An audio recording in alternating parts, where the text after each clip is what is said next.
धर्मपाल का परिवार गांव में सम्मानित माना जाता था। 2 बेटे थे, अजय और विजय। अजय बचपन से तेज था।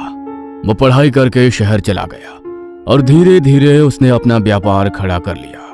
कुछ ही सालों में उसके पास बड़ा घर, गाड़ी, नौकर और पैसा सब कुछ आ गया। लेकिन अजय कभी अपने परिवार को नहीं भूला।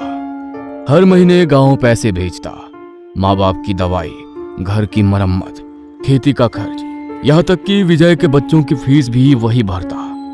जब भी गांव आता पूरा घर खुश हो जाता। देखो, अजय फिर से बच्चों के लिए कितने खिलौने लाया है। मीरा भी बहुत अच्छे स्वभाव की थी।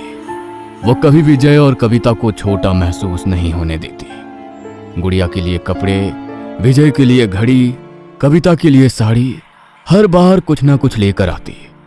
लेकिन यही चीज कविता को अंदर ही अंदर जलाने लगी। कविता जब गांव की औरतों को सुनती, अजय तो भगवान जैसा बेटा है, पूरा गांव उसी की वजह से चलता है, तो उसके चेहरे पर नकली मुस्कान आ जाती। लेकिन अंदर कुछ सड़ने लगता। उसे लगता धर्मपाल और सरोज अब विजय से ज्यादा अजय को मानते हैं। गांव वाले भी अजय के आने पर ही घर आते। और सबसे ज्यादा कविता को तब चोट लगी जब एक दिन अजय ने कहा, बाबा, मैंने शहर में नया घर लिया है, आप सब मेरे साथ चलो। इतना बड़ा घर है कि सब आराम से रहेंगे। धर्मपाल और सरोज खुशी से तैयार हो गए। विजय भी खुश था, लेकिन कविता चुप थी। उस रात उसने विजय को रोका। शहर जाकर क्या करेंगे? यहाँ खेती है, बच्चों का स्कूल है और शहर के खर्चे भी तो महंगे होते हैं। पर भैया कह रहे हैं सब संभाल लेंगे। आज संभाल लेंगे, कल एहसान भी जताएंगे। विजय चुप हो गया। धीरे धीरे उसे भी लगा कि कविता शायद सही कह रही है। कुछ दिनों बाद धर्मपाल और सरोज शहर चले गए। अब रोज गांव में फोन आता और धर्मपाल खुशी खुशी बताते, अरे विजय, यहाँ तो हर कमरे में एसी है। आज अजय हमें बड़ी होटल में खाना खिलाने ले गया। मीरा तो रोज नई चीज बनाती है। कल हम मुंबई घूमने जा रहे हैं। विजय ये बातें आकर कविता को बताया और हर बार उसके चेहरे पर जलन और बढ़ जाती। अब उसे मीरा की अच्छाई भी दिखावा लगने लगी थी। वो रात में जागकर सोचती, अगर मेरे हिस्से में ये सुख नहीं तो उनके हिस्से में भी नहीं रहेगा। गांव में एक बूढ़ी औरत रहती थी। लोग कहते थे वो तंत्र मंत्र जानती है। कविता कई रात चुपके से उसके पास जाने लगी।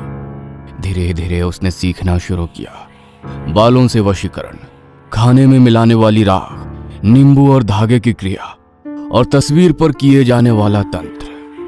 पहले उसे डर लगता था, लेकिन जलन इंसान से वो सब करवा देती है जो वो कभी सोच भी नहीं सकता। कुछ महीनों बाद एक दिन कविता अचानक बदली हुई दिखाई दी। उसने विजय से कहा, भैया भाभी को गांव बुलवा लो। माँ बाबा गए तब से वो यहाँ आए ही नहीं। विजय खुश हो गया। उसे लगा आखिरकार कविता का मन बदल गया। लेकिन उसे क्या पता था उसकी पत्नी के मन में क्या चल रहा है। अजय और मीरा गांव आए, पूरा घर खुश था। कविता भी नकली मुस्कान के साथ उनकी सेवा कर रही थी। लेकिन रात होते ही वो बदल जाती। एक रात जब सब सो गए, वो धीरे से अजय के कमरे में गई। उसने सोते हुए अजय के सिर से कुछ बाल काटे, फिर उसके बटुए में एक छोटी पुड़िया रख दी। अगले दिन उसने अजय के खाने में राख मिलाई और मुस्कुराते हुए खाना परोसा। भैया, आपके लिए खास खीर बनाई है। अजय मुस्कुराकर खाने लगा और कविता चुपचाप उसे देखती रही। उसकी आंखों में अब इंसानी भाव नहीं बचे थे। इस बात की घर में किसी को कोई खबर नहीं थी। कुछ दिन गांव में बिताने के बाद अजय वापस शहर लौट गया। शुरुआत के 2-3 दिन सब सामान्य रहा, फिर धीरे धीरे सब बदलने लगा। पहले छोटे छोटे झगड़े शुरू हुए, कभी मीरा से बहस तो कभी माता पिता से अनबन। अजय खुद समझ नहीं पा रहा था कि उसे इतनी जल्दी गुस्सा क्यों आने लगा है। एक रात मीरा ने उससे कहा, आप बहुत तनाव में रहने लगे हो, थोड़ा आराम कर लो। अचानक अजय भड़क गया। तुम्हें लगता है मैं मेहनत नहीं कर रहा? सबको बस मेरी गलती दिखती है। मीरा चुप रह गई। धर्मपाल और सरोज ने पहली बार अजय को इस तरह टूटते देखा था, लेकिन असली डर अभी शुरू हुआ था। कुछ ही हफ्तों में अजय का व्यापार डगमगाने लगा। जो कस्टमर सालों से उसके साथ थे, अचानक काम रद्द करने लगे। किसी का पेमेंट अटक गया, किसी का माल वापस आ गया। एक बड़ा कॉन्ट्रैक्ट जो लगभग पक्का हो चुका था आखिरी समय पर टूट गया। बिजनेस पार्टनर भी अब उस पर शक करने लगे। अब अजय, तुम्हारे फैसले अब पहले जैसे नहीं रहे, तुम हर काम बिगाड़ रहे हो। अजय पूरी रात फाइलों के सामने बैठा रहता, लेकिन उसका दिमाग जैसे काम करना बंद कर चुका था। कई बार उसे लगता जैसे कोई उसके कान में फुसफुसा रहा हो। रात में अचानक उसकी नींद खुल जाती और उसे लगता कमरे में कोई खड़ा है। उसकी अलमारी के पास कोई काली परछाई खड़ी थी। अजय घबरा कर उठा, लाइट जलाई, लेकिन वहां कोई नहीं था। धीरे धीरे घर की हालत खराब होने लगी। लोन की किश्तें रुकने लगी, नौकर चले गए, बैंक से फोन आने लगे। एक दिन मीरा ने डरते हुए पूछा, अगर अगले महीने भी पेमेंट नहीं हुआ तो क्या हमें घर छोड़ना पड़ेगा? अजय ने कोई जवाब नहीं दिया, क्योंकि उसे खुद भी यही डर सताने लगा था। धर्मपाल और सरोज रोज गांव फोन करके विजय को सारी बातें बताने लगे। पता नहीं क्या हो गया है अजय को, काम कम होता जा रहा है, घर में हर वक्त तनाव रहता है। अगर ऐसे ही चलता रहा तो शायद घर भी बेचना पड़े। विजय ये सब सुनकर परेशान हो जाता, लेकिन जब उसने ये बातें कविता को बताई तो उसके चेहरे पर एक अजीब सी शांति आ गई। उसने मन ही मन सोचा, तो आखिर असर शुरू हो गया। उस रात कविता ने विजय से कहा, मुझे लगता है भैया पर कोई बुरी नजर है, उन्हें गांव बुलाओ, यहाँ तांत्रिक इलाज करवाना पड़ेगा। तुम्हें सच में ऐसा लगता है?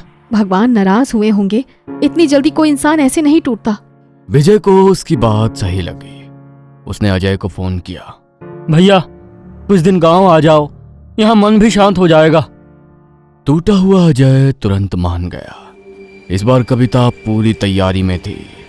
रात को जब सब सो जाते, वो चुपके से मंदिर के पीछे जाती, काला कपड़ा बिछाती, अजय की तस्वीर रखती और उसके ऊपर सरसों का तेल टपकाती।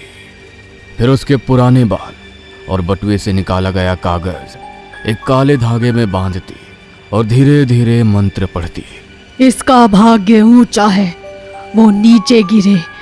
इसका घर रोशन है, उसका दीप बुझ जाए। हर रात के बाद अजय और कमजोर होने लगा।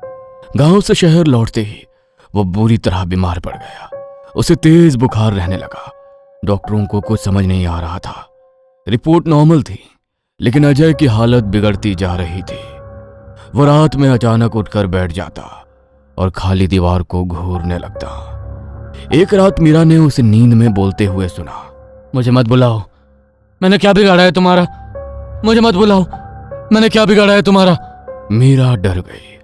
अब सरोज को कुछ अजीब लगने लगा था। उन्होंने गौर किया, अजय की हालत हर बार गांव से लौटने के बाद ही बिगड़ती है। पहले व्यापार, अब तबीयत। एक दिन उन्होंने विजय को फोन किया। सच सच बता, गांव में तुम लोग क्या कर रहे हो? क्या मतलब माँ? पिछली बार गांव आया तो उसका काम बिगड़ा, इस बार आया तो उसकी तबीयत खराब हो गई। विजय खुद डर गया। उसे समझ नहीं आ रहा था आखिर क्या हो रहा है। उसने सारी बातें आकर कविता को बताई। कविता का चेहरा एक पल के लिए उतर गया। पहली बार उसे डर महसूस हुआ, क्योंकि अब शक शुरू हो चुका था। सरोज की बातें सुनकर कविता अंदर से हिल गई थी। उसे समझ आ गया था कि अब बात सिर्फ बीमारी और नुकसान तक नहीं रही, अब शक उस तक पहुंचने लगा है। उसने उसी वक्त सरोज को फोन लगाया। फोन उठते ही उसकी आवाज गुस्से से कांप रही थी। अगर आपको गांव नहीं आना तो मत आइए, लेकिन मेरे और मेरे पति पर ऐसे इल्जाम मत लगाइए। मैंने किसी का नाम नहीं लिया कविता, पर इशारा तो हमारी तरफ ही था ना। हम क्या अपने ही परिवार को बर्बाद करेंगे? सरोज कुछ पल चुप रही। उसके दिमाग में पुरानी बातें घूमने लगी। कविता की माँ हंसिका, गांव में लोग उसके बारे में क्या क्या बातें करते थे।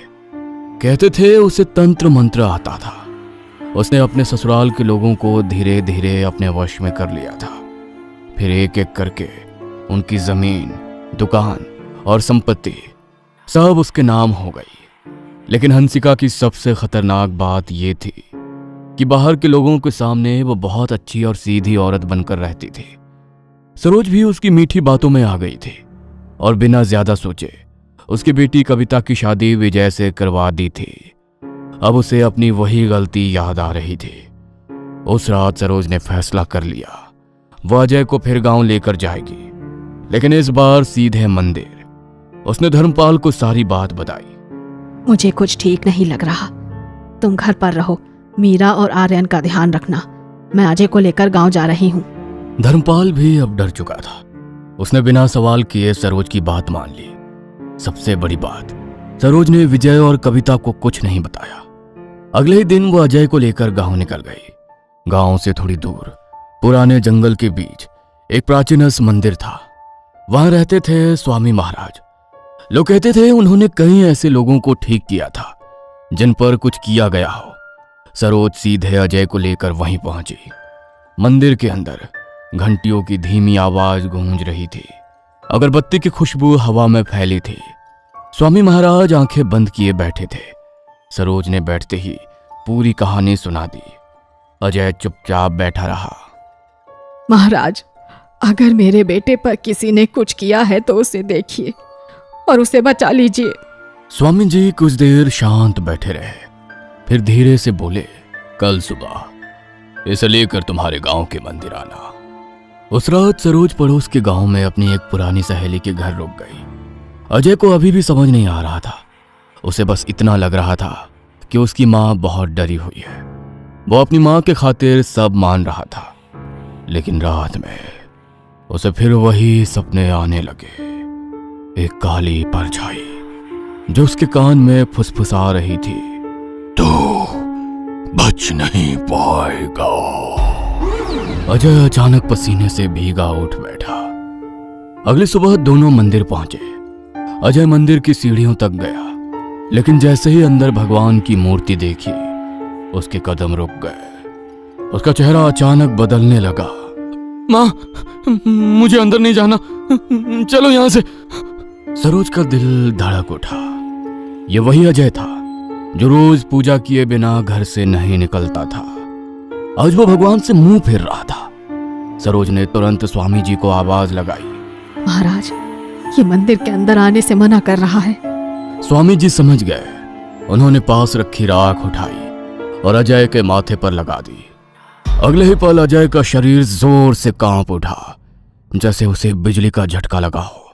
वो पीछे गिर पड़ा और जोर जोर से सांस लेने लगा।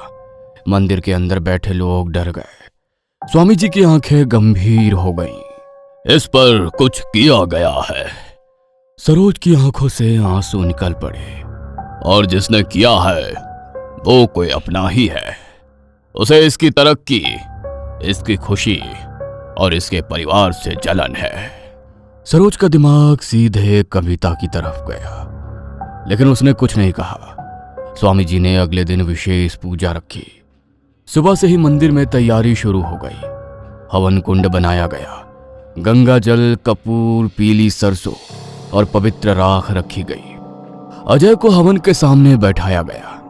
जैसे ही मंत्र शुरू हुए, अजय बेचैन होने लगा। उसकी सांसें तेज हो गईं। अचानक वो जोर से चिल्लाया, बंद करो ये सब, मुझे यहाँ नहीं बैठना। उसने उठने की कोशिश की, लेकिन दो लोगों ने उसे पकड़ लिया। कुछ देर बाद वो अचानक हवन कुंड की तरफ झपटा, जैसे आग बुझाना चाहता हो। उसने कई बार हवन की लकड़ियां उठाकर फेंकने की कोशिश की। उसकी आंखें लाल हो चुकी थीं और वो भारी आवाज में गुर्राने लगा था। मंदिर में मंत्रों की आवाज लगातार गूंज रही थी। हवन की आग अब तेज हो चुकी थी। अजय जमीन पर बैठा बुरी तरह कांप रहा था। कभी वो चीखता, कभी हंसने लगता और कभी अचानक रोने लगता। मंदिर में बैठे लोग डर चुके थे। स्वामी महाराज लगातार मंत्र पढ़ रहे थे। उनकी आवाज भारी होती जा रही थी। फिर उन्होंने हवन से राख उठाई और सीधे अजय के सिर पर डाल दी। अगले ही पल अजय जोर से चीखा। ऐसा लगा जैसे उसके अंदर से कोई चीज बाहर निकल रही हो। उसका शरीर एकदम अकड़ गया, आंखें पलट गई और अगले ही पल वह जमीन पर गिर पड़ा। पूरा मंदिर कुछ सेकंड के लिए शांत हो गया। फिर अजय धीरे धीरे सामान्य सांस लेने लगा। उसकी आंखों से पानी बहने लगा था और आंखें सामान्य होने लगी थी। वो कमजोर आवाज में बोला, माँ। सरोज रोते हुए उसके पास बैठ गई। स्वामी महाराज ने गहरी सांस ली। बंधन टूट चुका है, अब ये सुरक्षित है। लेकिन उन्होंने जाते जाते एक और बात कही, जिसने ये किया है उसका अंत अच्छा नहीं होगा। अगले दिन सरोज अजय को लेकर गांव के घर पहुंची। घर में कदम रखते ही उसने सीधे कविता को आवाज दी। कविता बाहर आई, लेकिन सरोज की आंखें देखकर ही उसके चेहरे का रंग उड़ गया। क्यों किया था तूने ये सब? क्या बिगाड़ा था अजय ने तेरा? कविता तुरंत मुकर गई। मैंने कुछ नहीं किया, आप लोग मुझे फंसा रहे हो। लेकिन इस बार विजय भी वहां खड़ा था। उसके चेहरे पर गुस्सा साफ दिख रहा था। वो धीरे धीरे कविता के पास आया। गुड़िया की कसम खाकर बोल, सच क्या है? यह सुनते ही कविता के आंखों में डर उतर आया।